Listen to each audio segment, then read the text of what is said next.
An Afghan policewoman has shot and killed a U.S. NATO contractor in Kabul, or maybe a woman dressed as a policewoman. Let's go straight to Barbara Starr at the Pentagon for new details on this incident. Hi, Barbara.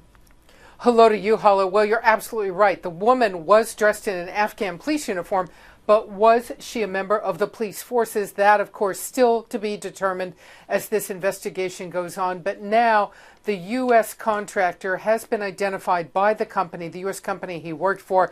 The man's name is Joseph Griffin, 49 years old, of Mansfield, Georgia. He was a veteran of U.S. military service. He'd also worked in many law enforcement positions, we are told, and he was in Afghanistan working for the contractor company DynCorp International, a major U.S. contractor in the war zone, working to help mentor and train Afghan police forces. This is the latest of these so-called insider attacks that have plagued the forces over the past year. Many active duty forces killed, contractors, about 50 deaths so far this year.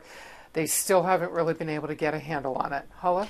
Right, and these attacks have been increasing. I mean, what is the reason behind the increase in attacks, these insider attacks in Afghanistan against Western soldiers, Western contractors there? Well, you know, this is, they have increased throughout the year, but over the course of the year, ebbed and flowed. Thankfully, there hasn't been one in several weeks.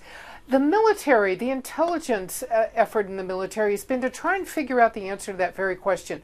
What is going on? Why is this happening? Some of them are said to be Taliban infiltrations, but there is a sense, we are told, that many of them are due, how to describe it, to cultural differences. Afghans who feel a grudge, perhaps, to how they are treated by forces and Western personnel, crossed signals, conversations that don't go well, and sometimes the Westerners don't have any idea, perhaps, that they've offended the Afghans.